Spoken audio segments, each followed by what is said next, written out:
Assalamualaikum warahmatullahi wabarakatuh. Sanak saudaro, nenek jo mama, anak jo kemanakan, sarato orang-orang muda jo putih-putih bungsu, ketek indak bersabut namo, gadang indak baimbauan gala, di mana saja berado. Alhamdulillah dengan izin jo ridha Allah Subhanahu wa taala, di hari ko, di kutiko nan baik kita basuo untuk bercerita tentang adat dan budaya negari awak Minangkabau di tapian kato nangko. Kini ko kita berbincang melanjutkan tentang konsepsi adat basandi sarak basandi kitabullah, sarak mengato adat memakai.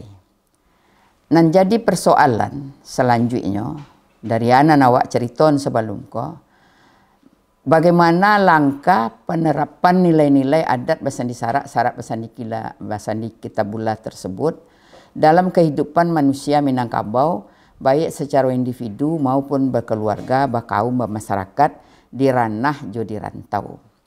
Langkah nan harus ditempuh tidak hanya sampai pada nilai-nilai filosofi saja, tapi harus dijabarkan dalam perilaku dengan contoh yang konkret dan jelas, terutama oleh para tokoh-tokoh yang menjadi panutan masyarakat.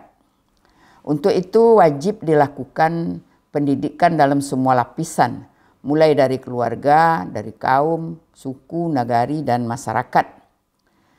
Upaya yang mungkin ya atau yang bisa awak lakukan atau yang harus dilakukan, yang pertama membentuk sikap keagamaan dan budaya malu. Yang kedua, setiap perbuatan hendaknya dilandasi jo rasa malu. Rasa malu dapat mencegah segala bentuk perilaku yang tidak baik.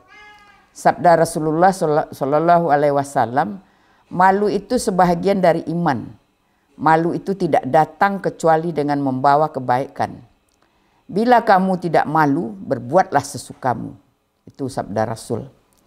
Malu adalah rem pakem untuk menghindari segala perbuatan yang menyimpang, yang tidak sesuai dengan nilai-nilai adat basandi sarak basandi kitabullah. Bahwa berbuat yang memalukan adalah aib keluarga dan aib dari kaum serta negari. Internalisasi perilaku malu itu dapat diwujudkan dari keteladanan orang tua dalam keluarga, dalam keteladanan anggota kaum di dalam kaum, keteladanan guru di sekolah, kemudian para pemimpin formal dan informal, dan di dalam masyarakat. Dalam adagium adat disabutkan, tanah sabingka laba untuk rumput salai laba punyo, malu nan alun kaba bagi, malu orang koto piliang, malu orang bodi caniago.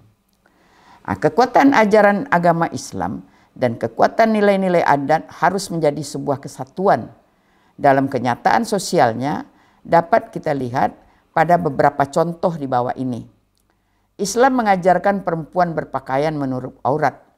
Sejalan dengan aturan adat dan budaya Minangkabau dapat dilihat dari pakaian sehari-hari dan pakaian adat perempuannya tidak satu pun yang menampakkan aurat. Bahkan ada pakaian adat yang dipadukan dengan mukena atau telukung seperti pada pakaian adat Padang Magek dan di Payakumbuh. Islam mengajarkan makanan itu harus halal dan baik. Dalam adat dan budaya Minangkabau itu diproses menurut ketentuan Islam. Islam mengajarkan silaturahim, adat dan budaya Minangkabau mengajarkan tagak berkaum memaga kaum, tagak bersuku memaga suku, tagak bernagari memaga nagari, tagak berbangso memaga bangso, dan seterusnya. Sebuah ajaran agama apapun harus dilandasi oleh kebudayaan. Oleh karenanya dapat kita pahami tinggi rendahnya atau dalam dangkalnya dan kuat lemahnya pemahaman terhadap Islam dari suatu bangsa atau budaya ditentukan oleh peradaban dari bangsa itu sendiri. Semestinya pemahaman dan pengamalan ajaran Islam di Minangkabau harus pula tinggi karena budaya Minangkabau itu juga tinggi. Perlu direnungkan kembali, pada hakikatnya setiap manusia diciptakan oleh Allah, baik pun perempuan maupun laki-laki, adalah guru agama dan guru adat dan budaya bagi dirinya dan bagi lingkungannya. Surat Al-A'raf 179, Allah Subhanahu wa taala memberi manusia dengan segenap potensi, seperti telinga, mata, hati, rasa, akal pikiran, agar digunakan untuk memikirkan dan merenungkan kebesaran Allah Subhanahu wa taala. Orang yang tidak mengoptimalkan potensi akalnya untuk bertafakur atas tanda-tanda kebesarannya bisa sama derajatnya dengan binatang, bahkan bisa lebih rendah. Kita tafakur, berfikir dengan pertama merenungkan ayat-ayat kauliyah atau tanda-tanda kebesaran Allah Subhanahu wa taala yang diwahyukan atau termaktub di dalam Al-Qur'anul Karim, dan yang kedua merenungkan ayat-ayat kauniyah, tanda-tanda kebesaran Allah Subhanahu wa taala yang dibentangkannya di alam semesta dapat melahirkan keyakinan seseorang.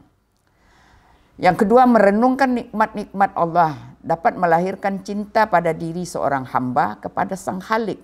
Yang ketiga, merenungkan janji-janji Allah Subhanahu wa taala itu dapat menyalakan semangat untuk beramal saleh di hati seseorang hamba. Yang berikutnya, merenungkan peringatan Allah Subhanahu wa taala itu dapat melahirkan rasa takut di hati seseorang kepada siksanya di alam akhirat nanti. Yang seterusnya, merenungkan kelalaian diri kita dalam menjalankan segala perintahnya dapat menumbuhkan rasa malu di hati seseorang. Sebagai penutup, itulah yang bisa kita sampaikan pada kesempatan ini. Sanak saudaro, nenek jo mama, anak jo kemanakan, serato orang-orang muda jo putih-putih bungsu, ketek indak bersabit namo, gadang indak baim bonggala, di mana saja berada, inggo ikola dahulu carito kita di tapian katoko. Insya Allah kok lai umur sama panjang kita bersua balik melanjutkan cerita tentang nagari awak ko di tapian katonangko. Wassalamualaikum warahmatullahi wabarakatuh.